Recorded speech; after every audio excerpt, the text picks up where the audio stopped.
And we are live. Welcome back to Takes by Fans. We got a great show for you today. As always, we are live every single day at noon Eastern. If you want to watch live, head over to takesbyfans.com/watch.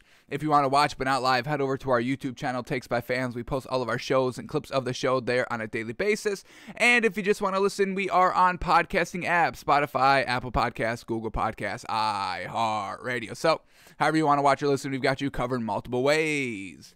Alrighty, folks, today's a big Monday, and we now know who's going to be participating in this year's Super Bowl. The Bengals and the Rams, just like everybody predicted at the beginning of the season. Oh man, those games, once again, this year's playoffs are absolutely bonkers, folks. Right down last second, walk-off fashion, and literally, it's been like walk-off fashion in like every single playoff game this season. So I'm grateful for it. I'm not knocking it. I'm loving the competition. I'm obviously loving the entertainment value and all of it. So I've got no qualms over here. It is a little, if you do want to get a little conspiratorial, now betting is more legalized than ever. The NFL's partnering with all these betting sites, and we're getting close. Energetic, engaging, must-watch games. I can draw some parallels there. I'm not going to point them all out, but I'm sure we all know some parallels between these two things. But, hey, what are we going to do? We can't prove it, and so far, we got to pretend like that's not happening. But regardless, we're breaking down the AFC and NFC Championship games today on the show.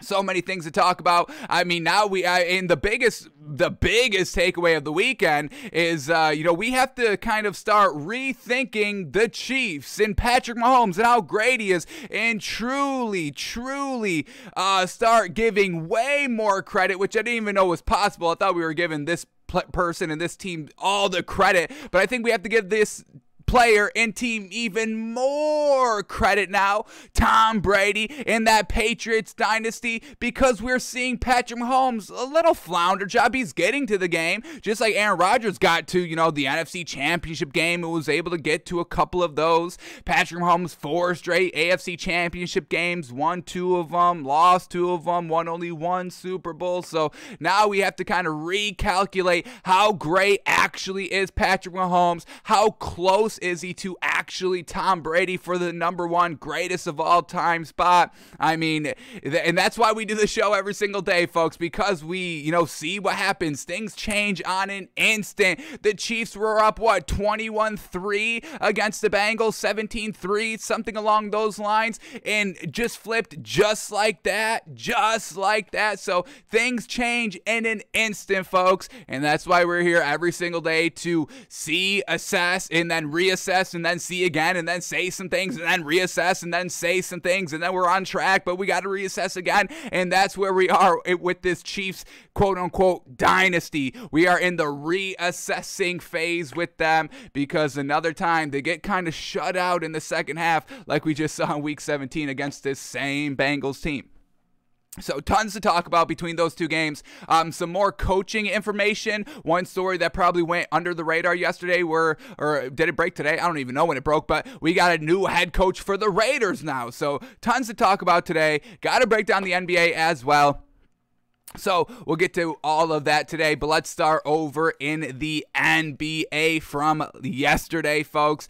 So let's start here. Tons of games on, a couple of 1 o'clock games before the chaotic championship Sunday in the NFL kicked off. So let's start here with the first game up, and it's the Lakers at the Hawks, and the Hawks get the win here, 129-121. Once again, we've got a 7-game win streak here for this Hawks team, truly turning the corner, and this is the perfect right time to start being good. We want to see teams start to be good in the middle part, carrying it to the back end of the season, because that truly means you are good. If you had success in the early part of the season and now are bad at the current moment, that doesn't speak to you of being a good team. A la, bring it back to the NFL. The Panthers were so good the first 4 weeks, right? And now nobody even talks talks about this Panthers team because they're just so irrelevant and what they've been doing, so trash. But this is not a Panthers topic. Well, although it should be because Matt Rule needs to be fired. But either way, we get this Hawks team turning the corner. Absolutely love it.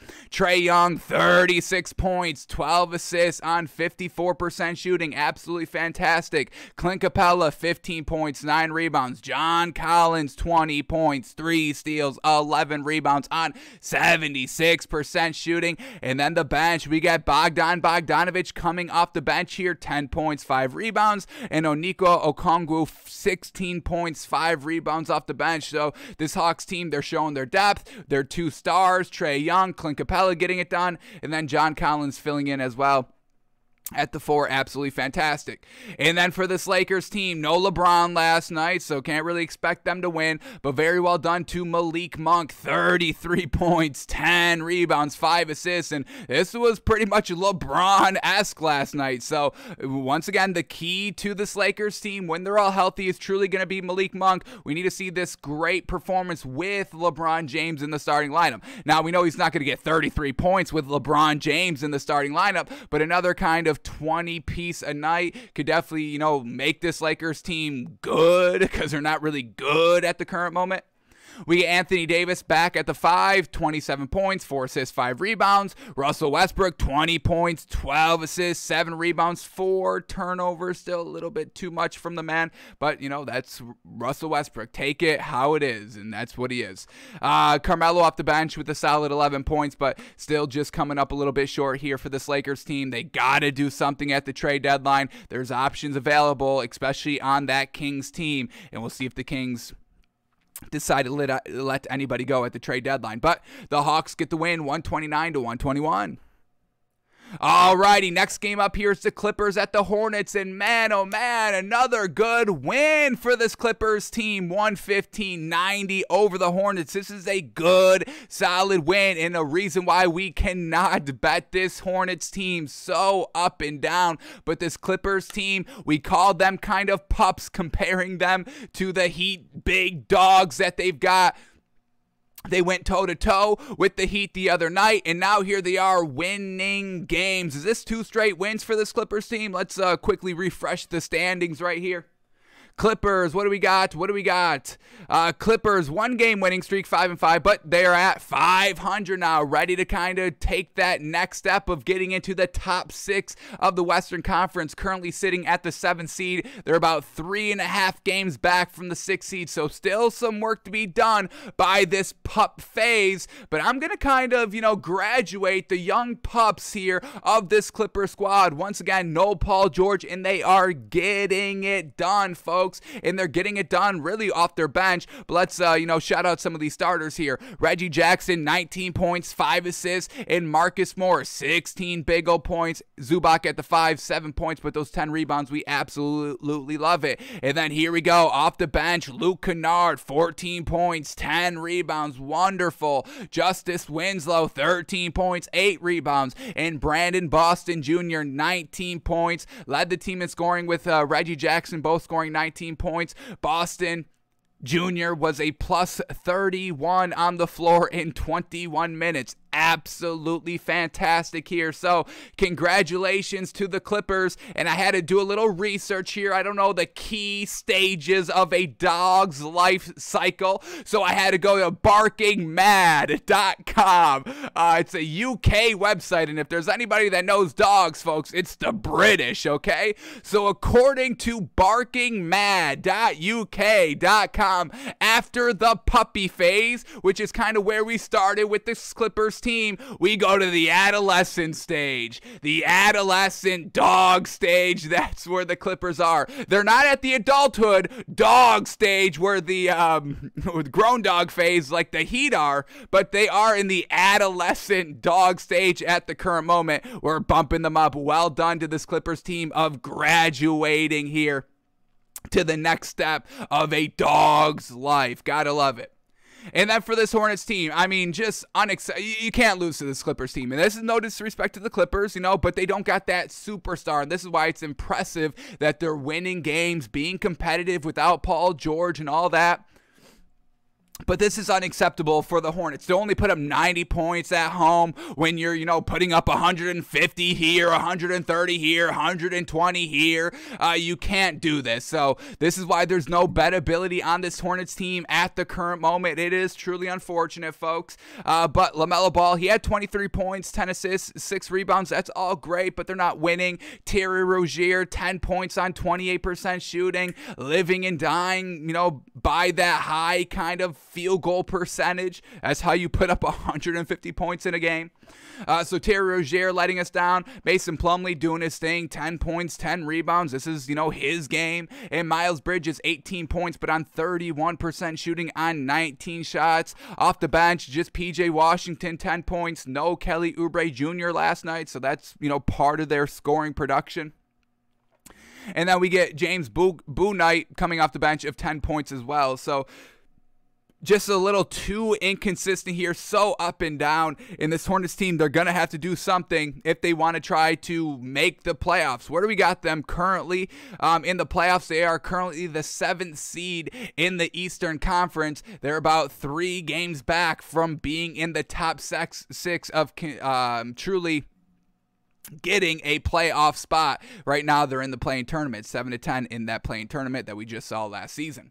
So the Hornets, they have some work to do, and, it's a little unfortunate that they've just been so inconsistent offensively as of recently. So well done for the Clippers, win 115-90. All right, next game up here, we get the Blazers at the Bulls, and the Blazers letting us down a little bit here. But well done for this Bulls team. Really only have kind of the big 3 now. No more Lonzo Ball, and they're still getting it done. They win 130-116 over the Blazers. Let's start here with the Bulls. DeMar DeRozan, 23 points, 10 assists. Vucevic, 24 points, 14 rebounds. Zach LaVine, 20 points, 4 assists. And we still have Kobe White coming off the bench, and he's still getting it done, folks. 18 points, 6 assists. Very well done. And we still got Ayo Dosunmu coming or at the starting 1 here, which, this is where we really want Kobe White, but Kobe White's still playing 30 minutes off the bench, so, it's fine. I guess it's fine. But Ayo at the 1, 7 points, 11 assists. He shot 66%. He only shot 3 times, so I guess that's what they're looking for, and that's fine. You've got DeMar DeRozan, Zach LaVine, Vucevic. We don't want the one, being the main offensive weapon. That was kind of our little bit of knock on Lonzo Ball, just taking too many shots when you've got all these other great talent. Be that great passer, be the facilitator. That's what we saw with Kobe White when he was filling in. He was getting the assists while being highly efficient. And Kobe White's still decently efficient, 41%. It's solid work out there. So, kind of the big 3 for the Bulls getting it done with Kobe White coming off the bench. I think it's acceptable here. And then for this Blazers team, losing Anthony Simons, 21 points, 6 assists. CJ McCollum, 29 points, 4 assists, 5 rebounds. Nurkic at the 5, 11 points, only 4 rebounds last night. And then Norman Powell with another 22-point performance. Trent Watford coming off the bench with 10 points, helping out the offense a little bit. Just came up a little bit short here, lost by 14. But overall, the Blazers still there. This Bulls team, they are good now, so we can start to track this Bulls team. Their bettability is truly rising here. So Bulls get the win 130-116. All right, then we get the Cavs at the Pistons in a bad loss here for this Cavs team. They lose by 10, 115-105 to the Pistons. So for the Cavs last night, Darius Garland still at the 1, 24 points, led the team in scoring, 7 assists, led the team in assists, fantastic. Jared Allen down low, 15 points, 9 rebounds. Evan Mobley still getting it done, you gotta love it, 18 points, 9 rebounds. Off the bench, C.D. Osman, our man, 13 points. Kevin Love struggling a little bit, 8.7 rebounds. But man, oh man, for this Pistons team, Saddiq Bey finally getting it going. Is this Saddiq's best game of the season so far? And he's supposed to be kind of, the number 1 option out here since no more Jeremy Grant. But Saddiq Bey, 31 points on 55% shooting. Cade Cunningham, triple-double for the man. 19 points, 10 assists, 10 rebounds. Frank Jackson off the bench with another 19 points. Trey Lyles off the bench with another 15 points. So, well done for this Pistons team. team, Sadiq Bey. I think this is a little bit of an outlier game for the Pistons. We're not buying into the Pistons off this one win. But a couple of disappointments last night with this Cavs team losing, this Blazers team losing by as much as they did, kind of letting us down a little bit. So we'll take, these games with a little bit of grain of salt. We're not going to, start knocking the Cavs and start losing our buyability into them. Same thing with the Blazers. These things happen. You play 82 games in a season. You're going to, let us down a little bit here and there. But we don't want to see the consistent letdown here. So Cavs, Blazers, truly on our radar of not letting us down in the next game. All right, speaking of a team that's not letting us down, man, oh man, the Magic, what a win last night. They win over the Mavericks, 110-108. Well done, the Magic. Their bettability, folks, we've been saying it's been rising big time here. Cole Anthony, 16 points, 6 assists. Franz Wagner, 18 points. Love it. Wendell Carter Jr. with a solid 14 points, 14 rebounds. And then this bench, folks, Moritz Wagner. Yes, yes. Start playing the Wagner twins more. We love it. Moritz Wagner coming off the bench, 14 points in only 14 minutes. Yes, sir. Chuma Okeke, 19 points, 4 assists, 5 rebounds. And then we get Gary Harris with 10 points as well. So once again, it's everybody for this Magic team stepping in, getting it done, contributing to the wins, contributing to the competitiveness of games here in this Magic team. Bettability is absolutely rising. And then for this Mavericks team, really kind of unfortunate loss here. No Porzingis last night, so Dwight Powell fills in at the 5, only 8 points, only took 2 shots, definitely not Porzingis-esque. Luka Doncic, 34 points, 11 assists, 12 rebounds, classic game by Luka Doncic. In the bench here for the Mavericks, they got it done as well, just unfortunately came up 2 points short last night. Marquise Chris with 14 points, 4 steals off the bench, Josh Green, 11 points on 66% shooting, and Reggie Bullock with a solid 10 points and 6 rebounds. But they come up just short. Well done for the Magic to win at home, 110-108. All right, last 3 games here, and the next one up is the Nuggets at the Bucks here. And this Nuggets team, their bettability is truly trending up. What an absolute last month by this Nuggets team. We got them 8-2 in their last 10, 5-game winning streak. Wow, oh wow, with just Jokic out there. And then they go on the road to the Bucks and beat them when they were basically at full strength last night. So what an absolute huge dominant win for this Nuggets team. And here we are in kind of,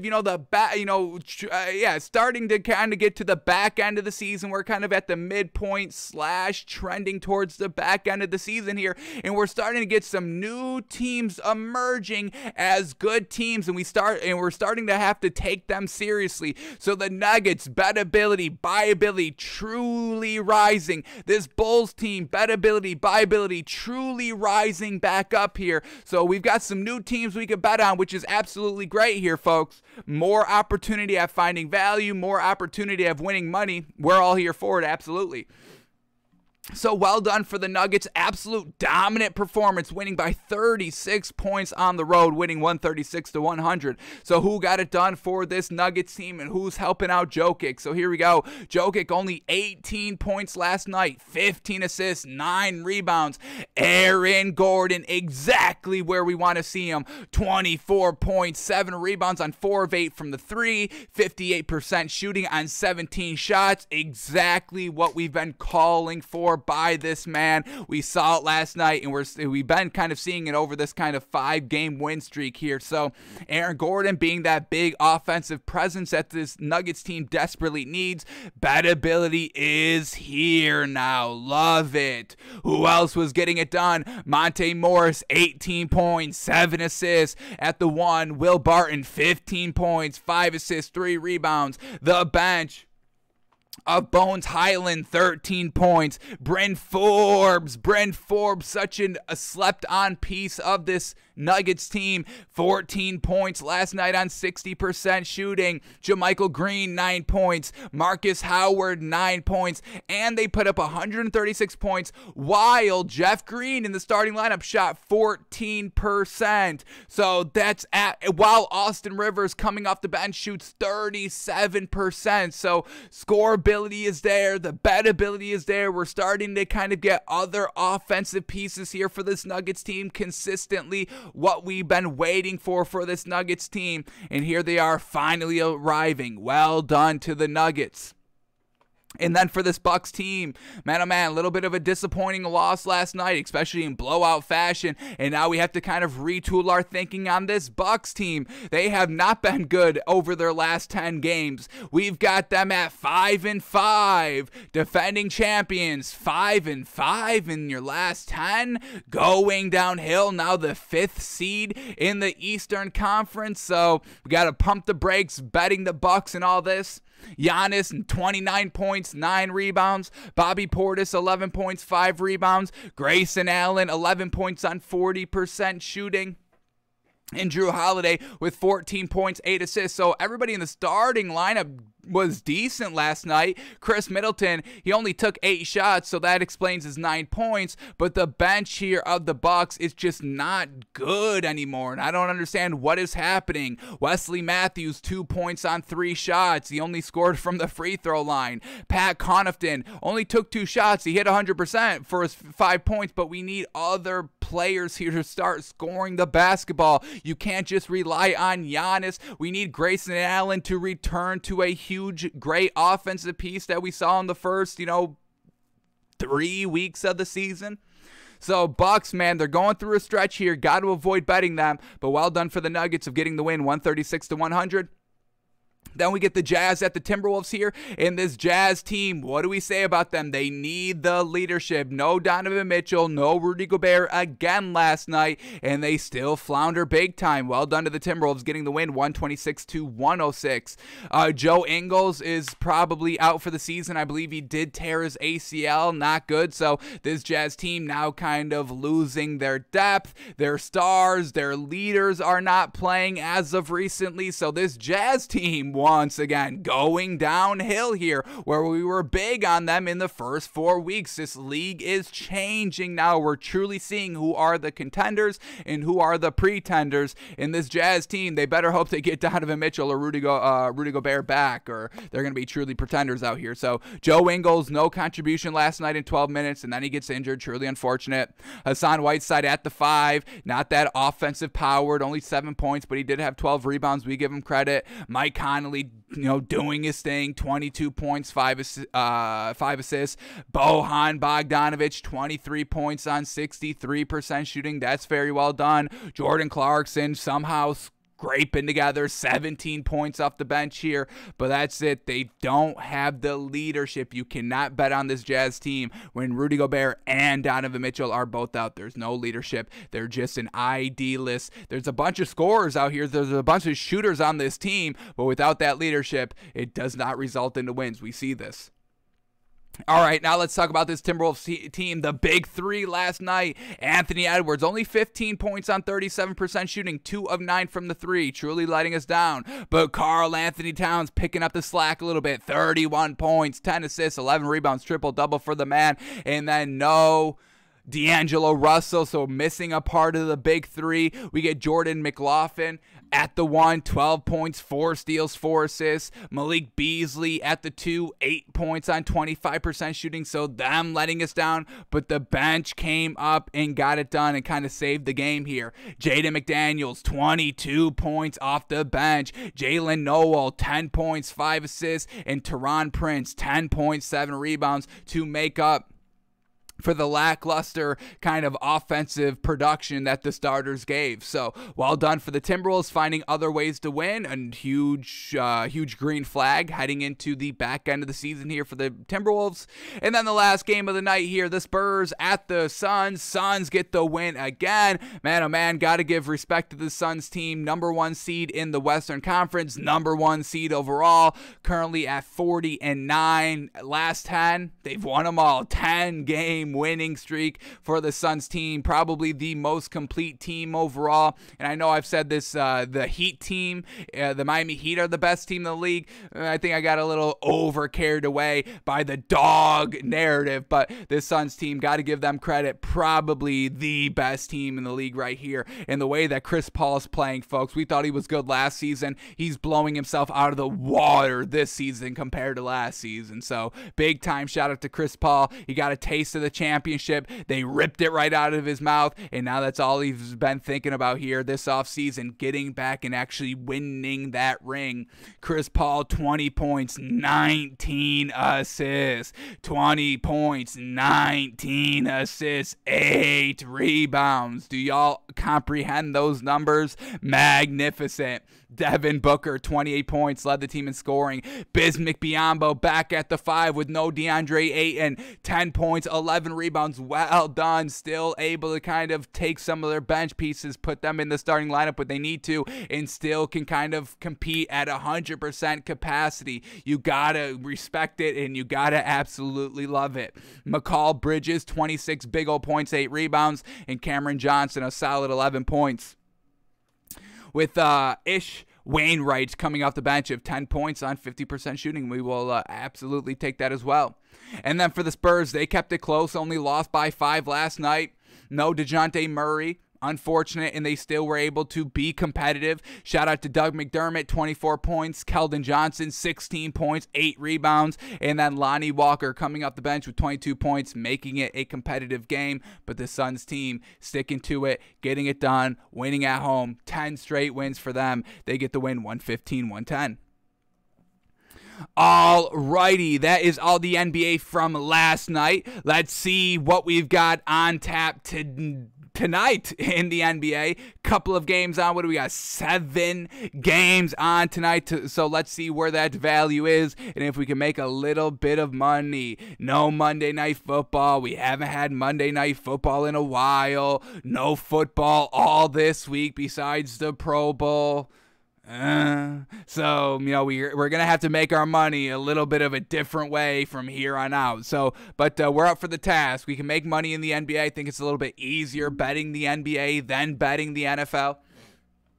So let's see if there's any great value tonight. So here we go. First game up here. We got the Grizzlies at the 76ers. And look at this respect here by Vegas. You got to love it. Grizzlies -4. 76ers +4. Interesting. So everybody's good to go for the Grizzlies besides Dillon Brooks. He is still out. And for the 76ers, and this is exactly why they're -4. Joel Embiid is out for rest. He's been putting the team on his back, and he just needs to take a night off. No Ben Simmons, obviously. No Shake Milton. So, man, oh man, who's going to be scoring the ball here for the 76ers? The 76ers team, we've been talking about teams that have kind of, turning into pretenders this midway point of the season. The 76ers, they're not pretenders, but they weren't as dominant as they were in the first part of the season here. So, Grizzlies -4, 76ers with no Joel Embiid. Of course,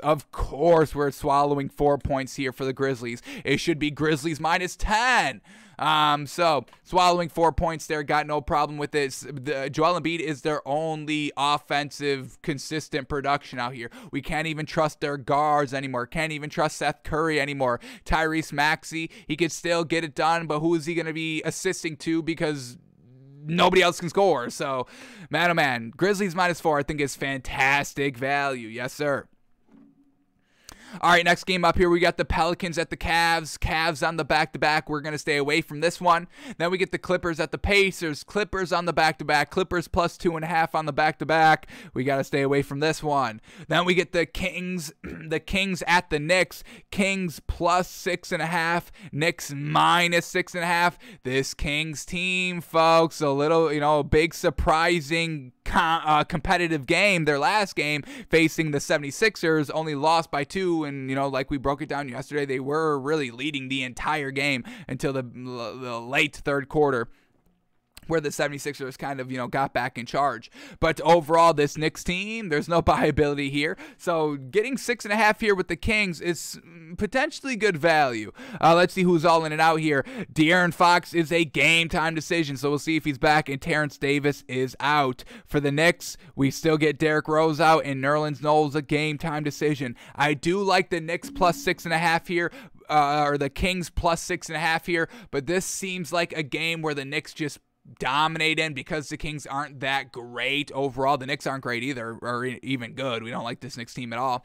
But I just think this is going to be a sneaky game where the Knicks somehow Evan Fournier goes off because it's a bad team overall. So I do like the Kings plus 6.5. I just don't like the potential storyline that's going to be attached to this game at the end of the day. So no need to push it here. We'll stay away from it. All right, then we get the Heat at the Celtics, and what is up with this one? Heat plus 4, Celtics minus 4. Whenever the Heat are getting points, you bet your house on that game. Do you understand me? Heat plus 4, Celtics minus 4. Let's see who's all in and out here for the Heat. We get Kyle Lowry still out. Jimmy Butler being a game-time decision. Now, that is interesting.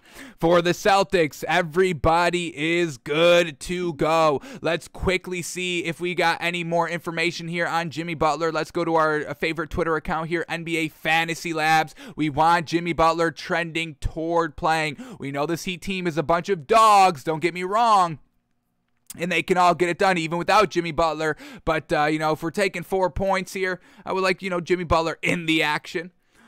We get any information on Jimmy Butler here? Does not seem so. Unfortunate. So we're going to be taking it, folks. We're going to take the Heat plus 4. Jimmy Butler in. Obviously great. That'd be fantastic value getting 4 there. With the spread, kind of seems like Vegas is kind of leaning toward him not playing. But either way, the Dogs will get it done. In the Celtics team, they've only got the 2 good players. That's it. So we'll take 4 here for this Heat team. All right, then we get the Raptors at the Hawks. Hawks on the back-to-back. We're staying away from this one. Warriors at the Rockets. Warriors minus 10.5. Rockets plus 10.5.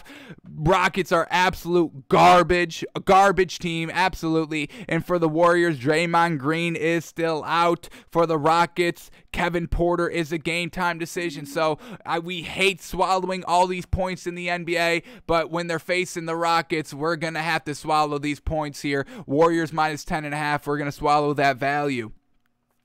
And then the last game of the night, the Blazers at the Thunder. Blazers on the back-to-back. We'll stay away from this one. So we've got a solid 3-teamer here, folks. Grizzlies minus 4, Heat plus 4, and the Warriors minus 10.5. 3 solid picks for tonight.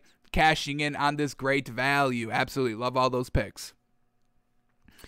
Alrighty, that is all the NBA for today. So now let's shift gears to the NFL. And before we start breaking down the AFC and NFC Championships games that we all just witnessed, let's quickly touch on some stories here, coaching news, and all of that. So let's start with the first one here. A new team has a new head coach here, folks. The Raiders have found their guy, and they are hiring Patriots offensive coordinator Josh McDaniels. Wow. Josh McDaniels, we saw him kind of accept the Colts job a few years ago with Andrew Luck, and then he kind of went back on it and was like, no, I actually don't want this job anymore. And I was kind of thinking it was, Josh McDaniels heard about Andrew Luck potentially retiring. That was when Andrew Luck was coming back kind of from the injury, and Josh McDaniels probably got caught wind that he wasn't going to have Andrew Luck, and he's like, well, I'm not going to the Colts if I don't have Andrew Luck. What are you, crazy? So Josh McDaniels giving another team a chance here, going to the Las Vegas Raiders with Derek Carr. So let's head to our Got the Right Guy for 2022 board. We've been filling in all the new head coaching hires here in the NFL, saying if they're good decisions, bad decisions. So here we go for the Raiders. They got Josh McDaniels, and we love this hire. Absolutely offensive-minded guy. So you got our endorsement right off the rip, but then you've got a smart quarterback to work with a big arm who's really solid, folks. Derek Carr's stats are very, very good. Let's get them up. I mean, we're talking about 65 90+% completion percentage almost every single game, every single year. The accuracy is there, folks. He's career completion percentage of 65%. Just had 68% this season with 4,800 yards. So, Josh McDaniels, offensive mind, brilliant offensive mind. Now, it's a little interesting that he chooses Derek Carr over Mac Jones. I kind of liked what I saw from Mac Jones as a whole this season. This is a rookie year, and this was his year one. I thought that was great production overall. But we know Josh McDaniels obviously knows offense. I mean, we got to give him credit for what he did with Tom Brady and the lackluster weapons supporting Tom Brady throughout really his entire career here when he's calling the offense for the Patriots. So, you know, the fact that he's kind of ditching Mac Jones, maybe we should kind of take this as a sign that Mac Jones isn't going to be that good. So, Mac Jones is obviously going to be under a microscope from us, from the entire media during this offseason. And I think we have to use this information that Josh McDaniels is going to the Raiders with all that kind of chaos. And now he's going to have to be in charge of that. Regardless of who the head coach is, the kind of, you know, sin energy that Vegas kind of gives off, it's always going to be there. So we'll see if Josh McDaniels is up to the task of handling and being the guy and kind of being, you know, the parent of a team, making sure everybody is right, everybody is focused, nobody's drinking and driving when they're playing football. So Josh McDaniels has a tall task ahead of him, but he's obviously got, you know, a great offense to work with. He's got Darren Waller, so we absolutely believe this is the right choice here.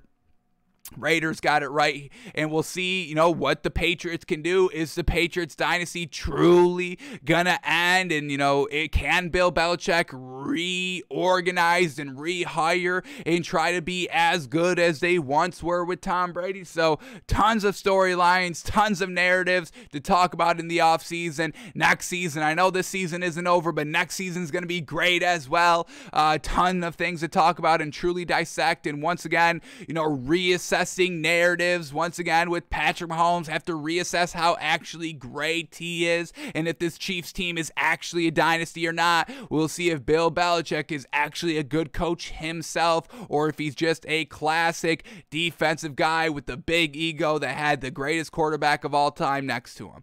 So we'll see how all that plays out next season. But for the Raiders, Josh McDaniels, offensive minded for our board here, and we love. He's got the guy. He's got the quarterback. He's got the quarterback, Derek Carr. So should work out for him, and we'll see how actually good Josh McDaniels is now that he's going to be the guy for the Raiders. Alrighty, what else do we got here? Coaching news. So now we still have a couple more vacancies here. What do we got? 4 vacancies. The Saints, the Dolphins, the Jags, the Texans, and the Vikings. So 5 more vacancies to be had, and Doug Peterson is still not hired yet. What the hell is going on? But next up here, revisiting on the Giants coach hire of Brian Dable, and we get a couple of quotes here that I want to get into, but this is why we love Brian Dable as the new head coach for the Giants. He says, quote here, Giants coach Brian Dable embraces developing Daniel Jones. We're trying to, quote, give him some stability. Yes, everything that we want to hear from this Giants team, management, organization, the coach, we're hearing it all. They believe in Daniel Jones. They know they've done him wrong in the past, and they just want to help him out. He's the guy. Give him some stability here, and this Giants team could have potentially a quick turnaround. Once again, the foundation. You don't need to build a foundation. We don't want to hear anything like that when you're hiring a head coach. So shout out to the Raiders of going with an offensive-minded guy and not trying to lay the foundation so potentially we can win in 2 or 3 years.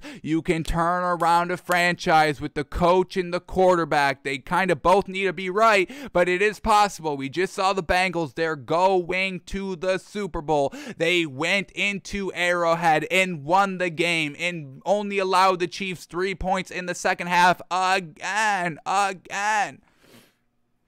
So Giants, potentially, if you're a Giants fan, I would get excited. You could potentially be the next Bengals team. But let's quickly go here. We got Brian Dable, introductory press conference. We get a couple of quotes here that I do want to kind of touch upon to see, once again, what are we getting from this team? Should we be gushing over this team even more than what we already are? Should we be pulling back on our gushing over this team? So let's quickly take a look at what Brian Dable is saying. So here we go. In his introductory press conference Monday, Dable said supporting the 24-year-old signal caller is priority number one. Love it. Says, quote, there's a lot of things to like about Daniel, and we'll just take it one day at a time. We'll work with him. We'll help him get better. We'll help him be a better leader. We'll help him be everything. And that's definitely something that you have to focus on Daniel Jones. We have not really laid any foundation on Daniel Jones over the last 3 seasons with him, with all the turmoil that's been going on about not getting the coach right and not getting the offensive coordinator right. We know he has a decent arm. This is all we know about Daniel Jones. He has a decent arm. He can run pretty solidly, but that's it. We don't know anything about leadership because there was no leadership at the head coaching position or anywhere in that organization. So Daniel Jones, he never took it upon himself to be the one true leader. So I guess, we can kind of, take that in a little bit of information on Daniel Jones. But, they've never been in competitive games where we need to see his leadership. They've never been in competitive games where we can see if Daniel Jones can make the big play, the right throw, he can make the right read and all that. So we just kind of know he can be potentially good. We just don't know if Daniel Jones hasn't been good because the organization or Daniel Jones himself. So the fact that they're immediately trying to help him be a better leader, we're going to know right kind of early in kind of this offseason in training camp, once we see him out on the field, if he's going to kind of walk around. I mean, when we watch Josh Allen, when we watch Joe Burrow, we know the team loves them, and they're always on the sideline, revving the guys up, knowing that they can do it. Speaking, speaking out the kind of, hey, we can do this, we can get it done, let's keep our heads up on all that. We've never seen that from Daniel Jones, so we'll see if he can actually do it or if it was just the Giants kind of holding him back. So love hearing that by Brian Dable, that we're going to make him a better leader. Got to have that leadership position at the quarterback position, absolutely. Alrighty, let's continue here with the quote. We'll help him be everything. That's our job as a coaching staff and as an organization. It takes everybody. It's not just me. It's the rest of the coaches on our staff. It's the scouts. It's the support staff. It's the ownership group. It takes a lot to raise a quarterback, if you will. He's been around the block these last 3 years with some different pieces. We're trying to give him some stability and just take it from there. So absolutely love that. Absolutely love the stability. He's had no stability his entire career here with the Giants. So love that that's on Brian Dable's mind at the forefront here. All right, what else do we get here? Let's read this next lead up to the quote. Dable was a hot coaching candidate due largely to his work with Bills Josh Allen, who developed into an MVP candidate under the former Buffalo Bills offensive coordinator. The thread will undoubtedly lead to comparisons between the offense the Bills employed and the system Dable brings to New York. Yes, absolutely. But the new coach dismissed comparing Allen to Jones. Oh, wow, dismissed it. Wow, why? What do you say here? He says, quote, we're going to take it day by day. We're not going to make any predictions, and I wouldn't do that to Daniel or really any player. I don't think that's fair to compare him to another guy that I was working with. He's himself. We're going to find out what he does well. We're going to try to implement a system that suits him, and then it's our job to bring pieces in that help him to be the best version of himself and the best quarterback for us. He's got the right mindset. He's got good size. So yeah, that's definitely the biggest comparison. Daniel Jones and Josh Allen, their size is basically the same. Daniel Jones like 1 inch shorter, and what do we say, like 13 to 16 pounds lighter than Josh Allen? But once again, he, Brian Dable, the perfect thing, not putting any pressure on Daniel Jones, not kind of coming in and be like, oh, I'm going to have him, as good as Josh Allen. So now that now Daniel Jones, hearing that, has to go up and live up to that. So another huge green flag on Brian Dable, truly taking things slow, not making any predictions about the team, the offense, Daniel Jones, not putting any unwarranted pressure on Daniel Jones here. Fantastic. This is all green flags, Giants. You should be absolutely jumping for joy hearing all these words coming out of Dable's mouth. This is absolutely what y'all should want to be hearing right now. And then we get one more quote here. Let's read the last lead up here quickly. The 46-year-old first-time head coach said the key would be building an offense around what Jones and the other Giants playmakers do best. That starts with finding out what the quarterback is comfortable in, says, quote, one of the things that I asked him to do, and I said, you can give this to me at any time. He was one of the players that called me after it was announced. Among some other guys, I said, hey, give me some things that you really like in your last 3 years, or if you did at Duke.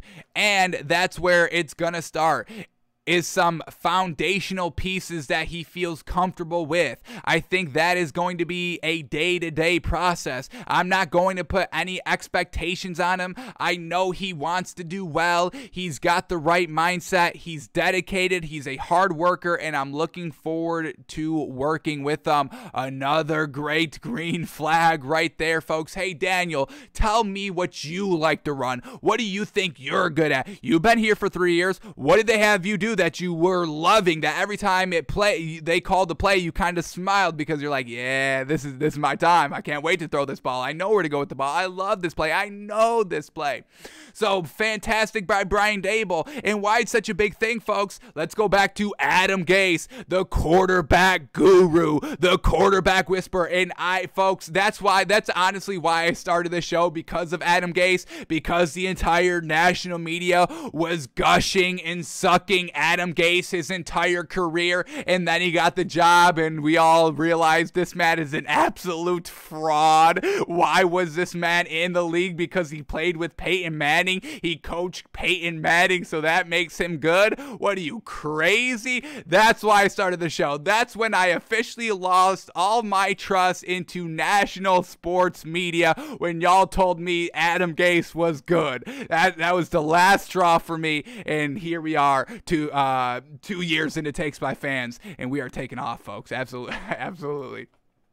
So, Adam Gase, folks, he never came in and asked Ryan Tannehill or anybody, hey, what do you like to do? Adam Gase was like, this is the offense, and this is how it's going to be. If you can't run it, well, then you're trash, and you're the reason why we're going to be losing. I'm not going to change the offense. I'm not going to change the offense. That's what he was saying. I'm not changing the offense. You adapt to the offense, or we all lose. That's literally what he was doing, folks. You adapt to the offense, or we all lose. It's your choice. Hey, that's what he would be saying. Like, that's what I'm talking about. Leadership. What leader does that? Hey, here's the plan. If y'all can't do it, we all lose. I don't care. I'll take a little bit of heat, but I'll deflect it onto y'all. I'm the one speaking at the end of the game. I'll be like, yeah, it's the quarterback not getting it done. I've got the plan. This is the perfect plan. I did it with Peyton Manning. Peyton Manning got it done. Why can't y'all get it done? Why can't y'all bums get it done? Why? Well, I guess we're all losing. Oh, and here we are. Oh, another game losing. He goes to meet him. I gave him the plan. I gave him the plan to succeed. They're not doing it. I don't know what you want from me. Always head down. I gave him the plan. I gave him the plan. The plan was perfect. It worked with Peyton Manning. Y'all weren't saying any of this when I was with Peyton Manning. Here I am with Ryan Tannehill not getting it done. Not on me. I'm not out there doing the plays. I call the plays, and they're all great. Do you see these plays? They're fantastic. But they're not executing them. It's them on the field. What kind of leader, what kind of head coach is that? So Brian Dable being like, yo, Daniel, what do you like? Oh, you like that? Absolutely. We'll build that. I'll get you pieces to make it even better. You like that? Yeah, you do. So please, folks, head coach is so gosh dang important. And we're going to be talking about Sean McVay when we break down that Rams game. So absolutely fantastic here by Brian Dable. Absolute home run hitter here. Do we have to update our board here for the Giants? What do we got written down? Brian Dable, right choice, smart offensive mind, has success with Josh Allen. Daniel, similar, but I also want to put up this as well. Letting Daniel Jones have input. Gotta love it. Once again, why we love, or why the Bucks won the Super Bowl last season, because the input from everybody. Brian Dable getting immediate day one. He's been there for like a day. He's been there a couple of hours. Hey, Daniel Jones, tell me what you like. Already getting that input. Gotta absolutely love it. Alrighty, what else do we get up here? Next up here, and okay, Rich Bisaccia, folks. The Jaguars are interviewing former Raiders interim head coach Rich Bisaccia. Now, we liked Rich Bisaccia for the Raiders job, and really the Raiders job by itself. We don't think Rich Bisaccia is some great head coach that needs to be on a team here. What made, Rich Bisaccia kind of appealing to the Raiders job is because he was already there this season. So he went through the struggles with the team. They bonded, they kind of came together through the ups and the downs, and the head coach getting fired, then the players going wild. They had that kind of camaraderie with Rich Bisaccia. So that's why you should have probably kept him for one more year to truly see, can he, build upon that? Can they all truly buy in? But now, him going to the Jaguars, they don't have that experience. They don't have that camaraderie. Rich Bisaccia is just another guy to them. So I wouldn't really kind of suggest Rich Bisaccia for the head coach of the Jaguars. It was just kind of something special because of the uncharacteristic situations that happened, that unfolded this season in Las Vegas. So I like Rich Bisaccia. Seems like a great guy, but I just don't know if he's head coaching material at the current moment for another team besides the Raiders. And we just saw the Raiders get Josh McDaniels. So I think that'd be a little bit of a mistake there. I would get somebody kind of experienced for Trevor Lawrence. I mean, Doug Peterson makes the most sense for a lot of these teams because they've got young, potentially really good quarterbacks. With the Saints, Trevor Siemian, we saw some nice glimpses for him. So potential Doug Peterson working with Trevor Siemian could make it work. Doug Peterson with Tua, I would absolutely love it. Doug Peterson with Trevor Lawrence for the Jaguars, absolutely. We've seen some great things from Trevor Lawrence in college and a little bit this season. Doug Peterson able to work with that. The Texans, potentially Davis Mills, gave us some nice glimpses here this season with Doug Peterson. Could truly elevate him. And then the Vikings, you've got Kirk Cousins probably moving off of him. So maybe Doug Peterson not for the Vikings job, but really Doug Peterson should be at the top of the list here for really all the other teams still needing a head coach here. So Rich Bisaccia is going to get an interview, and we'll see if the Jaguars probably make a little bit of a not great decision overall. Alrighty, but then we're hearing about this. Jim Harbaugh seems to be coming back to the NFL, folks. Seems to officially be leaving Michigan here and potentially going to the Vikings, which seems kind of weird. And I would kind of think that Jim Harbaugh would keep Kirk Cousins, and I don't know about all that. So we'll see what Jim Harbaugh decides to do, but this is what we get. John Harbaugh, this is from Jeremy Fowler, verified ESPN on Twitter, says, quote, Jim Harbaugh conveyed legitimate interest in the Vikings head coaching job during his interview with the team.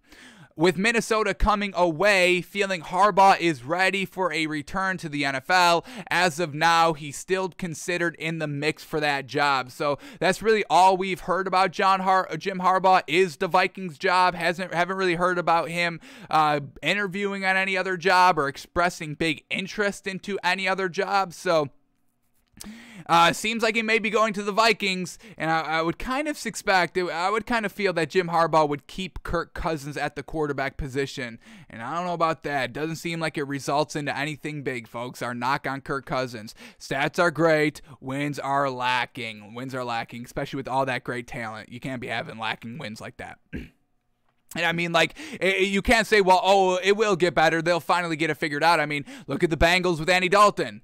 Joe Burrow comes in 2 years, getting to the Super Bowl, bringing this Bengals team to the Super Bowl. So you can have great talent. Andy Dalton, A.J. Green, never making it to past the first round of the playoffs. New Bengals, Jamar Chase, Joe Burrow, they make it to the Super Bowl. So, just because you're a good player doesn't mean that you can win games. Stats and wins are two different things here. And this Vikings team, they love stats. They don't love wins, so that's unfortunate. So Jim Harbaugh seeming to go to the Vikings, and I don't know if that's the right choice, but we'll see what he does.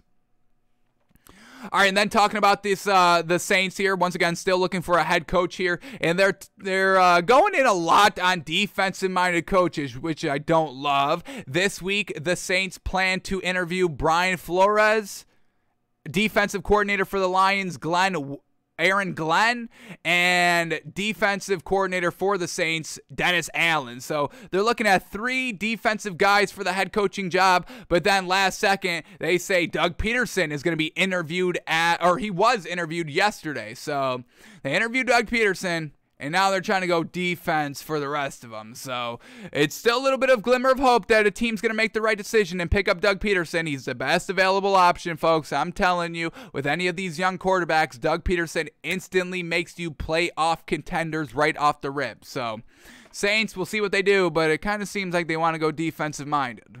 You all know how we feel about that.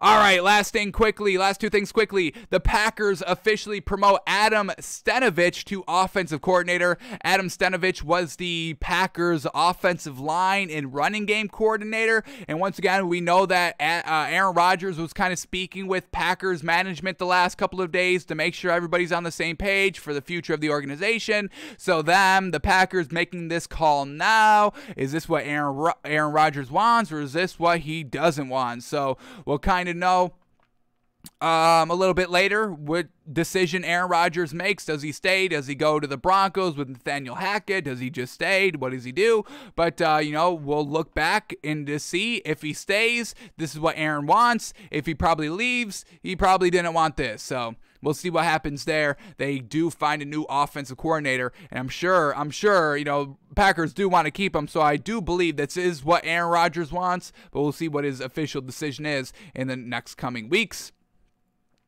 All right, and then the last thing, here we go. Touch on this quickly. We all know the Brady fiasco that's going on. Adam Schefter tweets out he's retiring. Everyone's like, no, he's not. And then, we're in this purgatory of like, well, what actually is happening?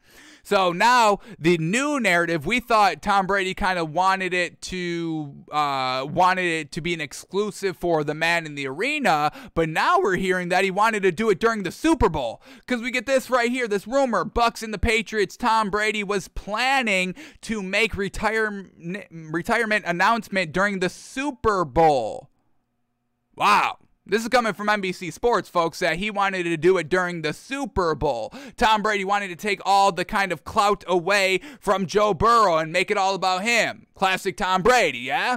So Tom Brady wanted to make this giant spectacle of his retirement during the Super Bowl, and Adam Schefter said, nah, I'm taking it away from you. So that's the latest on it. We still don't know what's true and what's false. We'll know when he officially announces it, and we'll see if he says anything about it.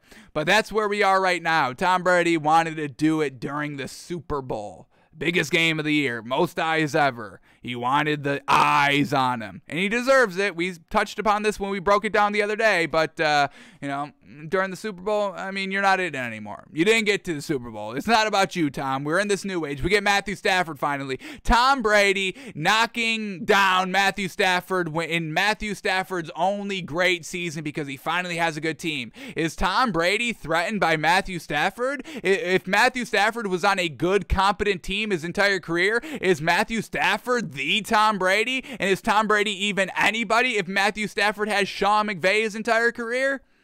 I think Tom Brady's a little worried about this new great Matthew Stafford. What if Matthew Stafford rattles off 3 straight Super Bowl wins? Does that make Matthew Stafford the greatest of all time?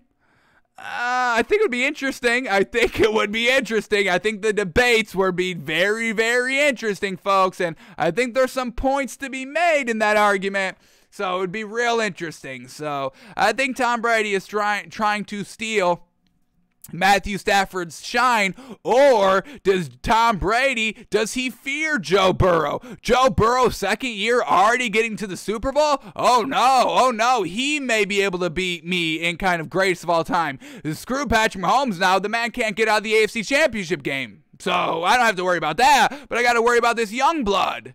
Joe Burrow, you see the swag on Joe Burrow? He gets 2 Super Bowls, nobody's going to remember Tom Brady. So alrighty, Tom Brady trying to do some damage control. I don't love it. I don't like it. So we'll see when he officially makes the decision, when he officially makes the call that he's retiring, we'll be here for it. But so far, we still don't know. We still don't know. Alrighty, those were all the stories I just wanted to quickly touch upon today. So now let's get down into it, folks. We had some NFL games on yesterday. Some absolute games yesterday. Holy moly, Championship Sunday truly did not disappoint, folks. So let's start with the AFC Championship game and start breaking them down. So here we go. Bengals at the Chiefs, and the Bengals win, and they're going to the Super Bowl representing the AFC, folks. Bengals get the win 27-24, and they did it in the same exact fashion that they did it at home. Week 17, Chiefs got out to a great start. Touchdown first drive, touchdown second drive, touchdown third drive, 3 straight touchdowns. Week 17, it was 4 straight touchdowns. And the Bengals, they never freaking blunk, folks. Joe Ice in his veins, Joe Burrow, folks. Oh my goodness, welcome to the league. Oh my goodness. And with all these kind of quarterbacks retiring, yeah, Tom Brady retired. We don't care anymore. We've got the new class. We've got the new generation, the new age of quarterbacks. Joe Burrow, man, comeback player of the year and potential Super Bowl champion all in 1 year, truly transforming this Bengals organization overnight, something that Andy Dalton is still dreaming of. He thought he could do it with the Bears and kind of, be like, hey, it was the Bengals. No, Andy, it was you. You were holding this Bengals team back with some other players. AJ Green, you're a reason too. AJ Green, you're not getting off the hook for what you did to this Bengals team as well. You're to the Cardinals now, and you can't make it work. Joe Burrow gets it done. Yes, sir. Woo, in the swaggy fashion, the man wanted all the smoke. We saw him. Everybody was talking about his pregame fashion, and even us here on our pregame show yesterday, we love the swagginess of Joe Burrow. I've got no problem. The confidence, absolutely. You do have to back it up, and that man backed it up, and he's been backing it up all year long. This Joe Burrow, he is the real deal, folks. Man, oh man. And now that the Chiefs lost, Patrick Mahomes not looking, invincible like, kind of we've been saying, and, the national media was making Patrick Mahomes out to be. If Joe Burrow wins this Super Bowl, I mean, we're talking about Joe Burrow and Patrick Mahomes, and not one is greater than the other at this current moment if he can win the Super Bowl this season. So, I mean, Patrick Mahomes, don't fall asleep at the wheel, kid, because you got Joe Burrow coming up right behind you, and we still got Justin Herbert. I'm sure Justin Herbert's getting to at least one Super Bowl in his career. So, man, oh man, this AFC, Tom Brady retire. Aaron Rodgers, please do us all a favor and retire. If you're not going to win the game, if you're not going to win the big game, the NFC Championship game, like Joe Burrow already is doing, then leave, please. We don't need great regular season quarterbacks. There's enough of those. I want champions. I want quarterbacks that can step it up, down 14 points, down 17 points, looking bleak on the road. I want quarterbacks that can go out and win that game. Not Aaron Rodgers not able to win a home NFC Championship game coming off a 13-3 record. I'm over that. I'm so over it. So, Tom Brady, retire. Aaron Rodgers, retire. We already got Big Ben out. We already got Drew Brees out. The quarterbacks in the NFL, we are fine, folks. The baton is officially handed off from old school to new school quarterbacks here in the league, and I am absolutely all here for it because of how well these quarterbacks are getting it done, folks. Joe Burrow not blinking in the face of adversity. This Bengals defense, folks. Chiefs looking to put up one more score, potentially 4 straight touchdowns or just a field goal right before the end of half. But the Chiefs, and this is let's get this play up here, folks. because this is absolutely a huge play that truly is a huge turning point, and it speaks to the Chiefs and it speaks to the Bengals, folks. So let's get the play up. The play right before halftime. 5 seconds left, and who comes up to make the tackle? I mean, this single play, you could just watch this one single play and know everything you need to know for the last week in the future of the NFL based on this one play.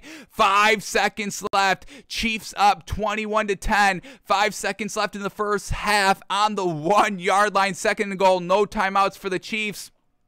So let's start with the aspect of the Chiefs right here. You must get some points out of this drive. You're at the 1. Yes, they won 7. They're trying to be aggressive here. And what happens? Let's roll the film. Patrick Mahomes gets the snap, tries to toss it to Tyreek Hill in the flat, but Eli Apple comes up big, knocks him down inbounds, and the 5 seconds are gone. No timeout, and that's the end of half. No points for this Chiefs team. Still only an 11-point lead heading into halftime. So this Chiefs team, I mean, being a little aggressive here, going for the touchdown. I've got no problem with it, but I have a problem with the play call. What is up with this? It's like, if it's not in the end zone, this is a bad read by Patrick Mahomes. There was nobody even trying to get open in the end zone. This was a design play to get Tyreek Hill out in the flat, probably by himself, and race to the corner. But the Bengals defense played it absolutely perfectly. Patrick Mahomes still threw this ball even though it wasn't open, threw it behind, so he had to kind of corral it and kind of take some seconds to kind of secure the ball. The defense comes up and they tackle him in bounds. No chance at a field goal opportunity. So the Chiefs get a little too cute here. Patrick Mahomes makes the wrong decision, and they miss out on points here, and they lost by 3, folks, in overtime. That's your 3 points, just right here. So the Chiefs floundering in big-time situational football, and we've seen this, a couple of times. That's really the only knock on this Chiefs team overall, is a little bit of game management, time management, situational football. Yes, they're great at it. We just saw it last week, 13 seconds, but the Chiefs, they rely so much on momentum, and once momentum is gone, the game is kind of over, and they lost all momentum right here, and they only put up 3 points for the rest of the half. Patrick Mahomes didn't look as on the money. Most of his throws were still good, but they were a little bit too much inside, a little bit too much outside. Not that perfect quarterback play that we usually see from Patrick Mahomes, and what we saw from on their 3 straight touchdown drives. They ride the wave, they ride the momentum, and they lost all the momentum right here on the 1 yard line. Now, on the defensive angle here, folks, this is brilliant defense by this Bengals team. They didn't get fooled by anything. They had it absolutely locked down. There's 2 defenders on Tyreek Hill. They were not going to get fooled of Tyreek Hill pre-snap motion, and we're just going to leave them all the way wide open right on the left sideline right here. No. They had it covered. They had the play right there. This Bengals defense, folks, what have we been saying all year long? They're absolutely locked down, shut down in the red zone right here. So the Chiefs trying to beat this Bengals team in the red zone. Didn't it work? Did they scout that? Did they know this Bengals team locks up in the red zone? Did they think that they could outsmart the Bengals in the red zone? So whatever it was from the Chiefs, you can't get it done. You thought wrong. This Bengals defense is so gosh dang good, and they are locked down. Yes, they give up a big play here and there, but when it comes down to the red zone and it comes down to making that big play, that's where the Bengals defense truly shines. And then the third aspect of this play, it's Eli Apple making it. Eli Apple, who everybody's been clowning last week, folks, that we never agreed with. We think Eli Apple has always been solid. Yes, he gets burned here and there. Corners get burned, folks, even the great ones. And even if you are great, Going back to, who was it? It's not Richard Sherman. Oh, man. Who was the other corner that had one good year with the Panthers? Josh Norman. Josh Norman had one fantastic year, and now that man is a little bit of a liability. We'll put it politely. The man's a little bit of a liability out there. So, yes, corners are great, but it's the hardest position in all of football. So, yes, some corners get burned here and there, but Eli Apple has been absolutely extraordinary in the playoffs. He's the one that forced the Ryan Tannehill third interception last week to seal the win. He brings down Tyreek Hill at the 1 yard line. Do you know how hard it is to bring down Tyreek Hill? And do you know how much harder it is to do it on the 1 yard line? And this man steps up, does not let Tyreek Hill's great athleticism, speed, finesse, all of that, does not let that beat him on the 1 yard line. Comes up confidently, goes out and attacks Tyreek Hill here and brings him down in the field of play. So the time runs out, saves any points being put on the board right at the end of the halftime, at the end of the first half, and gets it done. Shout out big time to Eli Apple, folks. Stop falling for, the social media narrative that Eli Apple's not good or is trash, okay? When you make the right play at the right time, I don't care what you did for the rest of the game. If you're getting it done in the biggest spots, hey, that's all that matters, right? We're here in the game. Get it done. Oh, you did? Fantastic. So I don't want to hear any more knocks on Eli Apple, folks. Truly, the man has been really kind of consistent his entire career, and he makes big-time plays. Give me the big-time playmakers, and I'll be enjoying my rings while y'all have great players that can't get it done. You'd have a Kirk Cousins. Go ahead, you have Kirk Cousins on your team, and I'll check back in 10 seasons to see how many rings you have and how many playoff wins you have. It's probably like one playoff win. Situational football, folks. Eli Apple does it fantastic. So, and that was really the end of the game right there, because the Chiefs could not do anything for the remainder of the game. They got 3 more points for the rest of the game.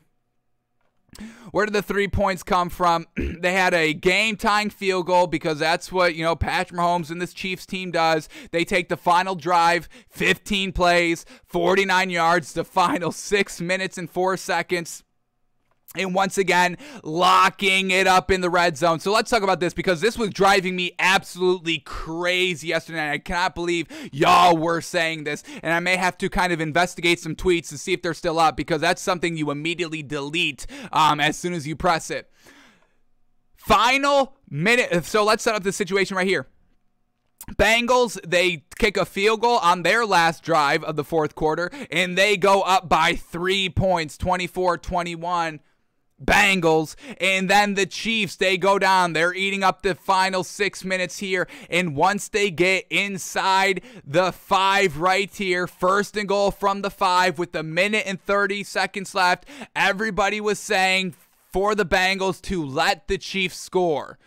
Let the Chiefs score? What the hell are you talking about? This Bengals defense locks up in the red zone. Yes, they give up plays. Yes, they just allowed the Chiefs to drive 4 straight minutes. But they're still now in the red zone. They haven't given up any points yet. And you just want the Chiefs to score 7 so Joe Burrow can go down and have the ball last in his hands? Why? This Bengals defense is why they're kind of winning games. Yes, Joe Burrow's great. I'm not taking anything away from Joe Burrow. But can we respect this Bengals defense? We just saw it at the end of the first half. You're not trusting this Bengals defense in the red zone. What are you talking about? Have y'all been watching the Bengals at all this season? We've been saying this every single week. This Bengals defense is the most underrated, underappreciated, disrespected defense in the league, folks. And you just want the Bengals defense to be like, okay, Patrick Mahomes, here's 7 points. We just want the ball back. What are you, crazy? You're absolutely crazy. And I don't want to say any names here, but they were high-profile names agreeing that the Bengals should be letting the Chiefs score with the minute and 30 seconds left. The Chiefs they still have to get the field goal to tie the game. They're the ones. The Chiefs are the ones that have to prove that they can score here. It's not the Bengals' job to win the game. It's the Chiefs' job to win the game right now. They're down. They still have the choice of, hey, do we just kind of run out the clock and kick the field goal, or do we go for the touchdown? And that's where the Chiefs kind of shot themselves in the foot. They were kind of playing into that, hey, we're going to get the touchdown here, so let's just kind of run out the clock. No urgency because we're going to score the touchdown. The Chiefs got too cute with the minute and 30 left. I think they had all three or two of the timeouts there. And the Bengals defense absolutely locks up. And we'll definitely watch this on Wednesday. We'll still have a Wednesday film study for these two games. And we'll watch the defense truly get it done. But this is the final plays for the Chiefs right here. 1st and goal from the 5-yard line. A minute and 30 left. They go 1-yard run. They're trying to eat off time on the clock, folks. They're trying to eat it all up. Then on 2nd and goal from the 4, what happens? 5-yard sack. Bengals defense locks up, folks, sacking Patrick Mahomes. Now 39 seconds left. 3rd and goal from the 9. Another 17-yard sack. They almost made the Chiefs be out of field goal position because of the Bengals defense, and y'all wanted them to score? Y'all wanted to let them score? I could not. I was so angry when I saw that, folks, and I had a tweet. I was like, what are y'all talking about here? Let me see if I can bring it up. I want to see if they deleted it. If they deleted it, I would have no problem with that because they know they made the mistake right here. Let me see if he deleted the tweet. I have to go to tweets and replies, I think. Let me see right here. Did he delete the tweet? You should have, because even having this thought, you should be fired. You should be absolutely fired, and it seems like he deleted the tweet. Well done, because having that thought is absolutely wild. Nick Wright, Chiefs fan, said the Bengals should just let the Chiefs score a touchdown with the minute 30 seconds left. And then Colin Cowherd quote tweets him like, yes, that's the right decision.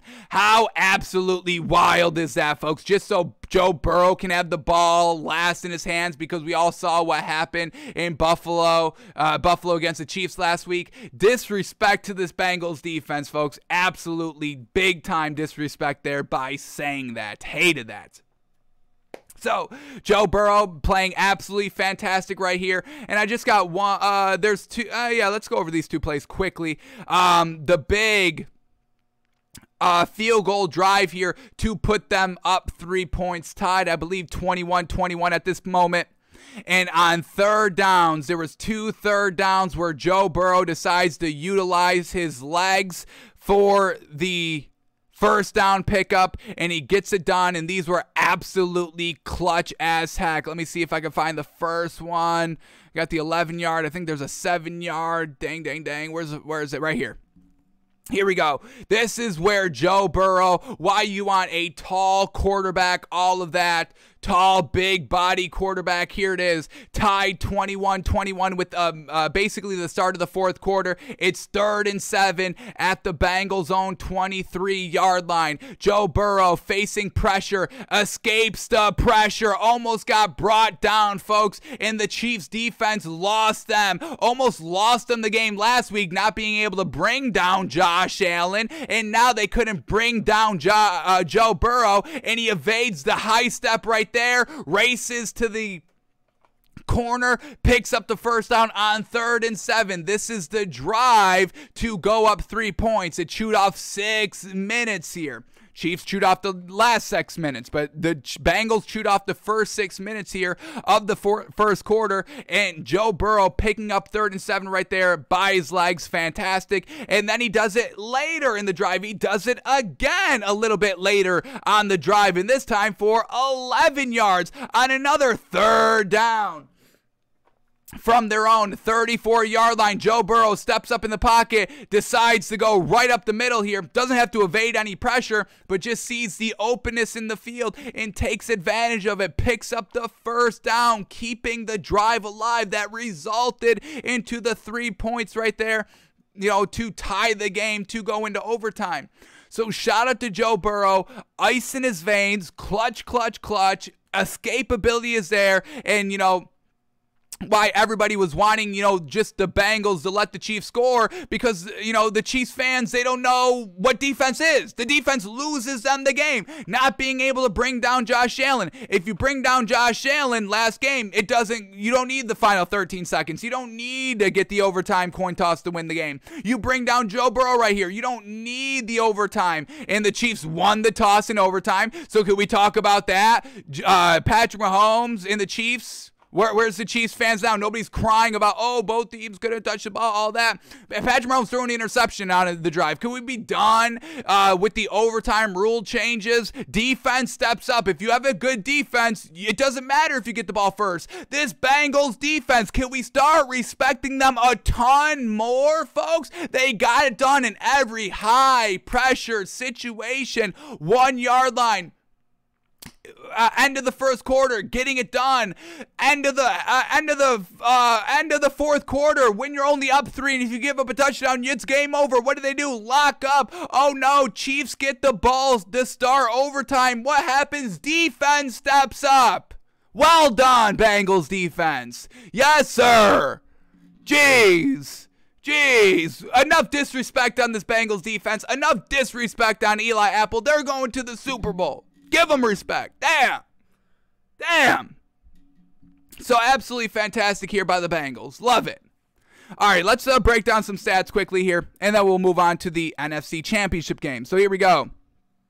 Joe Burrow, fantastic. The man went 23 of 38. What do we got here?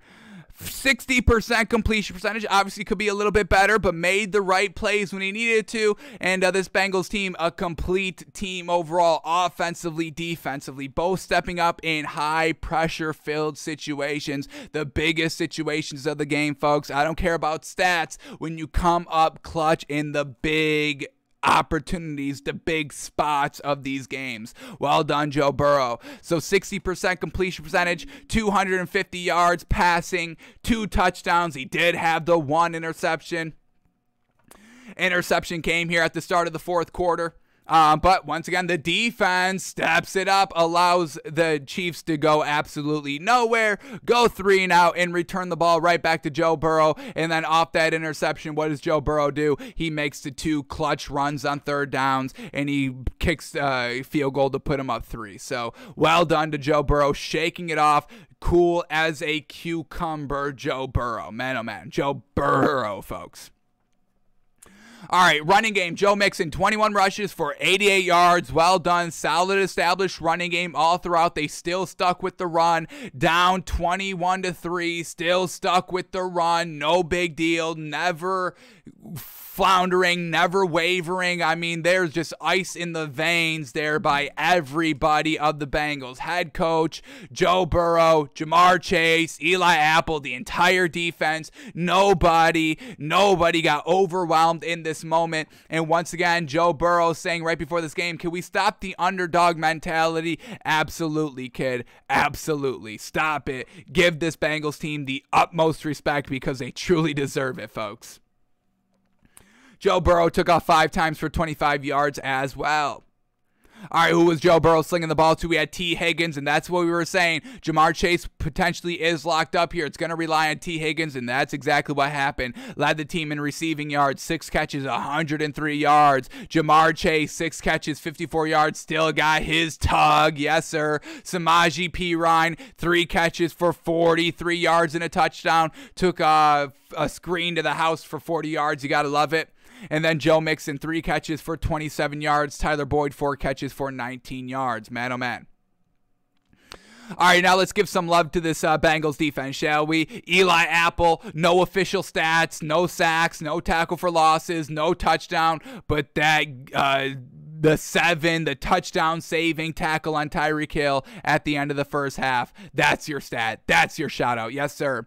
We get Sam Hubbard, 2 sacks, a tackle for loss. Trey Hendrickson, a sack and a half and a tackle for loss. BJ Hill, half a sack, and the defense steps it up on the goal line in the red zone. Red zone dogs. Red zone dogs. Red zone dogs. All right, and then for the Chiefs, Patrick Mahomes just coming up short here. Not good, not clean, not 100% fantastic like he usually is. Second half, locked up again. No answers for this Bengals team. Patrick Mahomes not being 100% on the money with his throws here. A little bit inaccurate here. Why accuracy matters. The accuracy was just a hair off by Patrick Mahomes on really all the throws in the second half, and they weren't able to be completed. And if you don't complete the passes, you're not putting up points, and the Chiefs only put up 3 points in the second half. So Patrick Mahomes, once again, we have to reassess what he actually is. Is he good, or is he just kind of shows flashiness that we all mistake for being good? Another flounder job here in the AFC Championship game. How unfortunate. But Patrick Mahomes goes 26 of 39. We get 66% completion percentage, 275 yards, 3 touchdowns, 2 interceptions, unfortunately. First interception comes in the third quarter. The Bengals score 7 points out of it. Well done. Taking advantage, making your opponent pay for the mistakes. What we preach all the time here on the show. The Bengals went and did that, and then they did it in overtime as well. The interception by Patrick Mahomes, and the Bengals, easy peasy, get into field goal range and kick the game-winning walk-off field goal.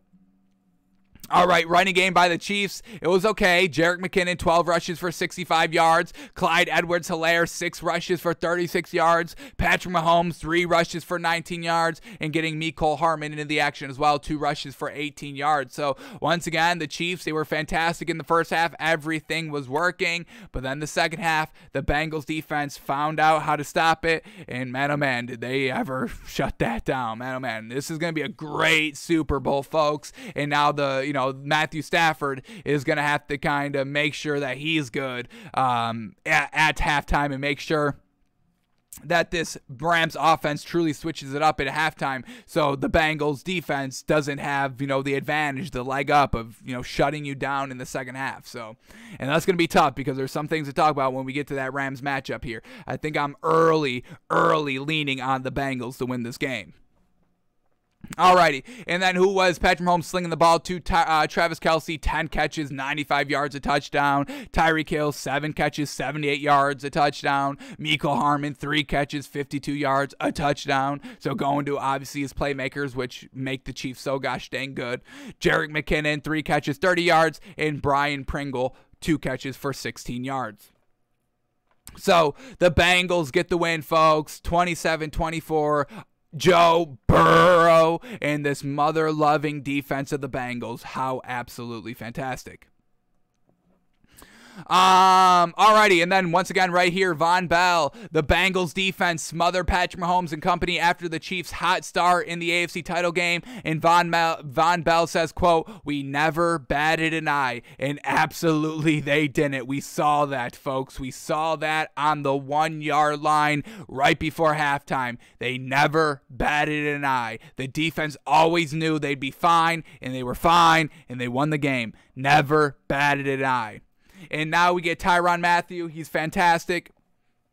Any team would be lucky to have this man, and now they're really not sure if he's going to be back or not. Tyrann Mathieu says he's, quote, hoping to re-sign with the Chiefs, saying, quote, "I don't have any control over that," so we'll see how all that plays out. We know Patrick Mahomes, we're starting to get into the contract, hitting the salary cap. I think it goes to like $34 million against the salary cap next season, so, missing the window potentially here. We're talking about a Chiefs team being a dynasty. Well, your cap, your money is going to be limited, which means the talent is going to be limited, which means Patrick Mahomes is truly going to have to start carrying the team by himself here.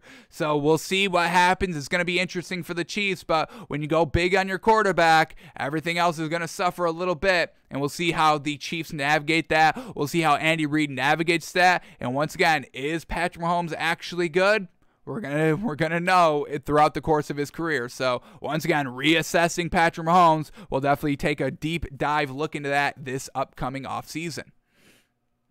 So the Bengals get the win, and the Bengals are going to the Super Bowl. Wow. They get the win 27-24. Alrighty, and then the NFC Championship game from last night, and this one was just as good as the AFC Championship game. Both these games absolutely fantastic, walk-off fashion, right down to the wire, team leading, and then the team coming back from behind and winning the game. So the 49ers head into SoFi Stadium and face the Rams for the third time, but the third time is not the charm for the 49ers. The third time is truly the charm for the Rams, getting the win 20-17. So, what to talk about in this game, folks? Well, a lot to talk about. The first thing to talk about really is Jimmy Garoppolo, folks. Is this man the man? Not really performing that well. Debo Samuel Debo Samuel probably truly should be the MVP here. So gosh dang good. 7 rushes for 26 yards. He led the team in rushing. 4 catches for 72 yards. Led the team in receiving. And Debo Samuel has really been the staple, the key focus here of this 49ers team. And now Jimmy Garoppolo, ball in his hands to try to go win the game with the minute 46 seconds left. 1 timeout and just pummeled. Pass incomplete. Then he goes and dumps it off 3 yard for a 3-yard loss, and then he just flicks it, trying to throw away the ball. So the clock stops. So the clock stops, and he doesn't take a sack. That's what I was trying to look for. He doesn't take the sack right there, but then he flips it, and it's an interception off the running back's hands, Jermichael Hasty, off of his hands, and it goes into the hands of the Rams defender, and that's the game right there. So what do we say heading into this game? If you did not expect Jimmy Garoppolo to make a mistake, you bet the 49ers, but if you see Jimmy Garoppolo making a mistake in this game, turning over the ball, betting on the Rams, and what happened? Exactly that. Jimmy Garoppolo blows the game because he's not trying to get sacked. And honestly, that entire last sequence is going to speak to Kyle Shanahan a little bit in this offense of the 49ers, because it did not seem like a good drive starter. There was no kind of drive starter. You got a minute 46 seconds, and all you had to do is get into field goal range. Obviously, we all know that's plenty of time. You get Patrick Mahomes with 13 seconds, able to go down the length of the field for a field goal, and you're telling me you got a minute and 46 seconds at a timeout and you can't do that? So there was no drive starter there by Kyle Shanahan. There was just nothing to kind of get a couple of yards, to get in the rhythm of, the hurry-up offense, the 2-minute drill and all that, starting with the pass and completion, just having kind of like 2 routes go out to the flats, and the Rams defense covers it fantastic, and then the next play, having all your receivers run out like 15 yards and then leaving 1 running back out of the backfield for a -3-yard loss, and now you're already behind the sticks on 3rd down, which forces Jimmy Garoppolo to kind of, wait a little bit longer for the routes to develop, for the Rams pressure to get there, and then Jimmy Garoppolo never, always, is prone to making the wrong decisions, making mistakes when he's pressured, and that's exactly what happened. Gets the pressure there by Aaron Donald and a little bit by Von Miller, pressured right up front. And Jimmy Garoppolo tries to spin out of it and, does a little bit too much, flicks it up, and it's tipped and it's an interception. So Kyle Shanahan, now we have to kind of reassess him as a head coach. All these blown leads, 10-point lead in this game. We all know the Super Bowl 28-3 lead. That's Kyle Shanahan. We know in the Super Bowl up 20-10, 12 minutes left in the 4th quarter, and he blows these leads. Once again, up 17-7 with 13 minutes left in the 4th quarter, blowing the game here. So, y'all can knock Jimmy Garoppolo all you want. Talk about how he's unclutch and all that, but Kyle Shanahan, he's also a little unclutch too. That, Jimmy Garoppolo wasn't with the Falcons, it was Matt Ryan. I understand Jimmy Garoppolo was in the Super Bowl. I get that, folks, and Jimmy Garoppolo's the quarterback here, but at the end of the day, when we look at the stats, they never really ran the ball that much. He trusted Jimmy Garoppolo to throw the ball 30 times. Elijah Mitchell only running the ball 11 times here, not chewing out the clock. when you've got the lead, not playing, time management and all that. So now we have to reassess, is Kyle Shanahan good? Is he clutch? Where does he rank in kind of head coach categories? So this entire season has blown up so many kind of, I don't want to put them as like already kind of set in stone narratives of Andy Reid's such a great coach and Patrick Mahomes is one of the greatest quarterbacks of all time and all that. I mean, we're truly the Bengals beating the Chiefs. Now we have to reassess all this, and now we have to reassess Kyle Shanahan, and do you move off of Jimmy Garoppolo? And I think you do. We've seen this by Jimmy Garoppolo. When we look at his stats, 16 of 30. I mean, we're talking about 50% here, folks. It's nothing that great overall. And then when he's pressured, when all the kind of pressure is on his shoulders and he's getting pressured right up front, he's prone to make the wrong, real bad decision that loses the game and all that. So I do think you have to move off of Jimmy Garoppolo, but it's not because I like Trey Lance or believe Trey Lance is good. I think Trey Lance is very bad. I don't even see Trey Lance being good. Like, screw Trey Lance being great. I don't even think this man's going to be good. I don't even think Trey Lance can get you to the playoffs.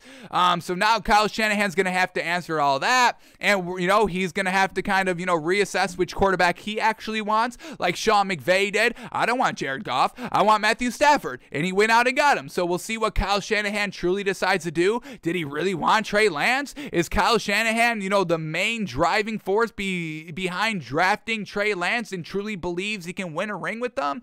So we're going to be truly focusing, Kyle Shanahan 100% under the microscope. Can this man win the big game? We don't even know.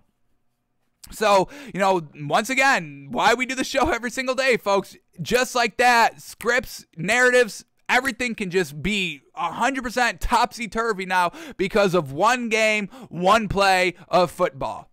Crazy. So, 49ers come up short here, unfortunate. But the Rams, they didn't play a flawless game. They didn't play a clean game here. I'm still a little concerned on this Rams team moving forward. And the biggest kind of glaring issue is, let's watch the drop interception here by Jaquiski Tart. Misses a wide open interception. Here we go. Rams down 3, 17-14 with 10 minutes left in the fourth quarter. This is, I believe, the first play of the drive, and it's a shot play. And we've seen this. How many times have we seen this season? Matthew Stafford, Sean McVay taking a shot play that's not really open. What is this? And this is an easy interception, and he just kind of drops it. And does this kind of seal or change the entire course of the game? Yeah, potentially. You're giving, the 49ers the ball back when you're down 3 with 10 minutes left, able to kind of chew up some clock, maybe score a field goal to make it, a touchdown game, or you get a touchdown and make it a 2-possession game, who knows, or the Rams defense steps up and the Rams just have kind of less time to work offensively. So everybody that's calling this like the big play of the game, yeah, to a degree, but is Jimmy Garoppolo still going to be able to clutch it up? Can Kyle Shanahan still kind of clutch it up at this point? That's not for certain, and we all know why that's not for certain. So, and this is why it's a little, I'm a little nervous for this Rams team going against this Bengals defense, because Sean McVay, yes, he's a great coach, and I love him as a coach, whatever it means to be a head coach, but play calling, how many times do we see Sean McVay on the sideline kind of tap his chest, be like, oh, that's on me, that play call's on me. So when he got down 10 points, Sean McVay started to kind of, be out of his element and kind of, call plays that, we're just trying to be like trickery or a big shot play to get it all back quickly, and that's not how you play football. We hear that all the time. You can't get it all back in one play. Stick to the course. The Bengals being down 21-3. I mean, could you imagine if, Sean McVay gets down 21-3 in a championship game or the Super Bowl? This could be real big, bad potential for them. So real early on, I think I'm loving the Bengals to win the Super Bowl. Obviously, we've got 2 weeks to talk about and discuss and break down and all that, but Sean McVay kind of worrying me a little bit on his play calling. and what happens in real tight situations. So this play right here, Matthew Stafford takes it. It's not open. We've seen it before against the 49ers trying to hit OBJ. That's a no-go. You've got the safety right in the middle of the field the entire time. You don't throw this ball, but he still does throw the ball. So I'm sure Sean McVay was like, I want you to throw this. You need to throw this. You're throwing the ball. So that's our knock on Sean McVay. But now for the greatness of Sean McVay. What we love about Sean McVay, folks, is that he's a player's coach. And what do we say all the time? Are they really going to make us freaking sign out and sign back in just so I can watch this one? I got it on Twitter, so I guess I'll just go to my Twitter account to bring up the video. But here it is, folks. Sean McVay right on the sideline. This is after the interception. The game's over right now. Sean McVay on the sideline. And 40 seconds left. They need one more kneel down before Sean McVay heads onto the field. Matthew Stafford kneels the ball. Sean McVay instantly runs to Matthew Stafford on the field to give him his praise. All of that. We know the head coach quarterback connection. It needs to be solid, folks. And we've been using Sean McVay and Matthew Stafford as an example right from the offseason, because as soon as Matthew Stafford got there, Sean McVay was always gushing, uplifting Matthew Stafford as a great talent, so great, and all this, and that speaks to confidence and allows your quarterback to have confidence and play free out there, where, you know, when we're looking at Kyle Shanahan and Jimmy Garoppolo, there was never any praise from Jimmy Garoppolo. There's a little praise, you know, from last week, all that. But, you know, leading by example, showing praise through your actions, all that. We never got that from Kyle Shanahan. We got the words from Kyle Shanahan, but we don't get the kind of actions like we do of Sean McVay running onto the field as the game's not even over. The game is over because the clock is running out, but there still is 26 seconds still left on the clock. And Sean McVay instantly running over to Matthew Stafford. Matthew Stafford's not done celebrating with his own team yet, and Sean McVay is there. Yes, sir, hugging him. I told you can do it. I knew you could do it. I fucking love you, Matthew Stafford. Marry me right now, Matthew. I love you. So once again, offensive-minded coach, the quarterback connection with the coach so solid, folks, and we say it should be so solid that it's annoying. That's how it should be. So Jimmy Garoppolo, uncertain future with the 49ers, not having, you know, the kind of full support behind him, not having that kind of trust, I don't know what Kyle Shanahan was trying to do on those final play calls, all of that, but what happened, you know, what would anything be different if Jimmy Garoppolo had a little bit more boost, more support? Did Kyle Shanahan go over to Jimmy Garoppolo on the bench and be like, hey, when it's grim, be the Grim Reaper, like we heard from Andy Reid last week for the Chiefs, down with only 13 seconds left, goes over to Patrick Mahomes, hey, if it's grim, be the Grim Reaper? Do we get any of that by Kyle Shanahan, or is it all just words after the fact like we got last week?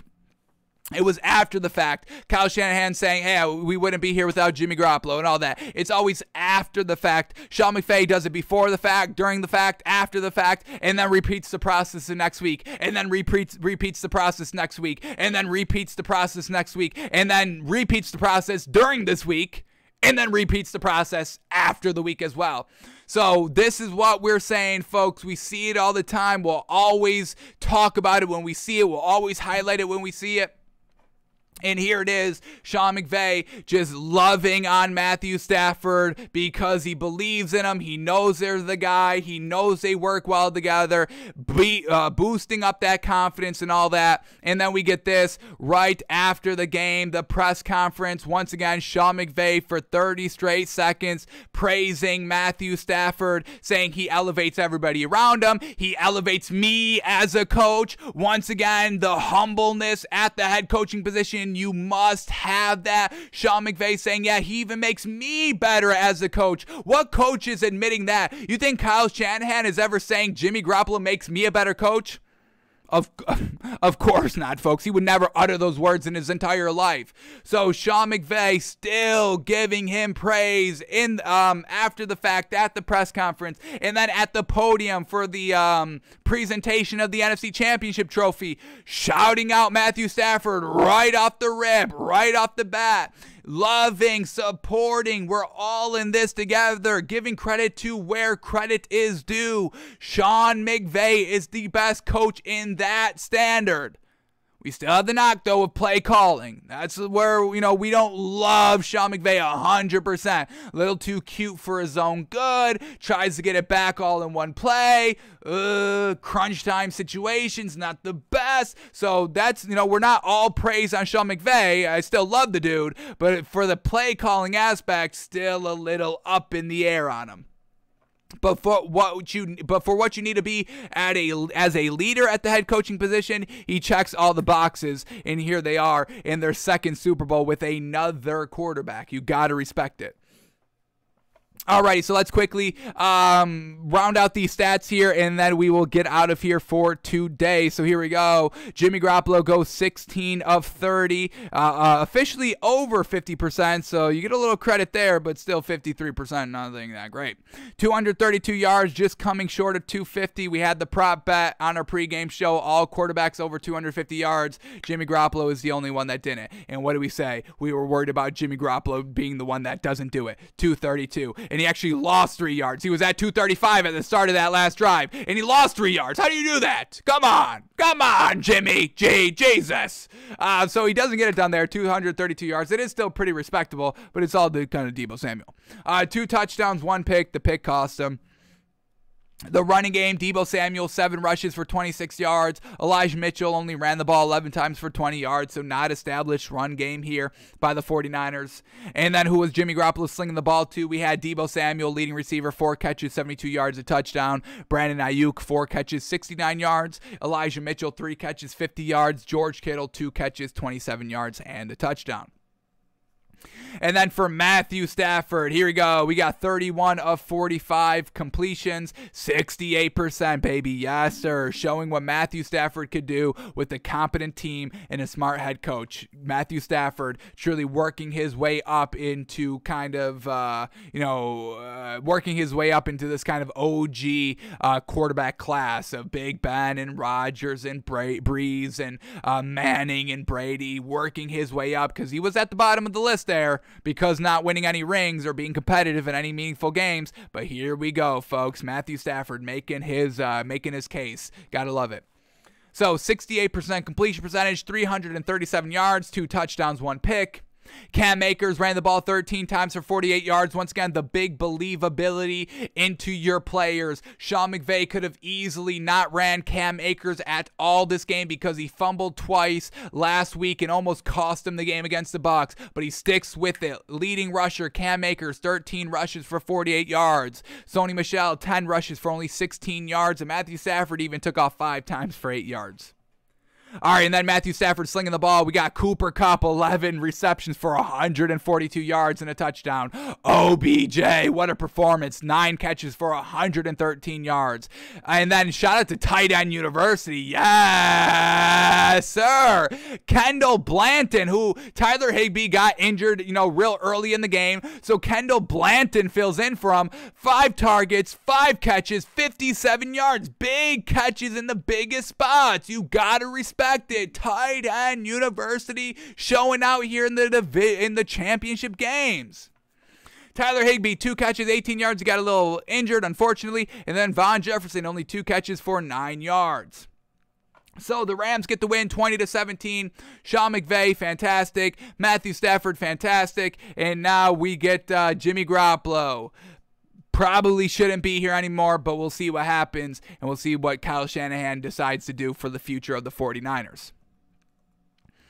And then we get this, and why Jimmy Garoppolo's probably gone here. We get the general manager, John Lynch, hugging Jimmy Garoppolo before he heads into the locker room here. Probably a goodbye hug. And then Jimmy Garoppolo says this. Jimmy Garoppolo on his 49ers tenure possibly coming to an end, saying, quote, "It hit pretty hard in the locker room. It's one of those things that you have to think about the good things and just smile. We'll see what happens in the coming weeks, but I love this team. I love those guys." So once again, Jimmy Garoppolo always having this in his his mind, is this going to be my last game? Is this going to be my last throw? Having this the entire season because he never had the backability by his head coach or the fans or anything like this. Why you have to treat the quarterbacks good. And now I'm not saying it played into, him losing, but it potentially played into Jimmy Garoppolo kind of letting the pressure get to him a little bit too much. So gotta be the great leader at the head coaching position, and why we love Sean McVay so much. So the Rams get the win 20-17, and the Rams are heading to the Super Bowl, folks. Alrighty, that is going to do it for us today. Thanks for tuning in. Thanks for listening, and thanks for watching. We are back live tomorrow around noon Eastern, folks, talking everything that comes up. And we've got 2 weeks to talk about the Super Bowl, so we will take our time. We will do our due diligence. We will comb through everything so we all can hit the final big bet of the year: who wins the Super Bowl? So we're back all this week. We're all back next week, talking it through, seeing what's going to happen, and seeing if Sean McVay's play calling is going to be kind of, the death of him in the Super Bowl. Alrighty, folks, we're out of here. Have an absolutely great one. You can make a little bit of money in the NBA tonight. Take advantage, and we will see you tomorrow, folks.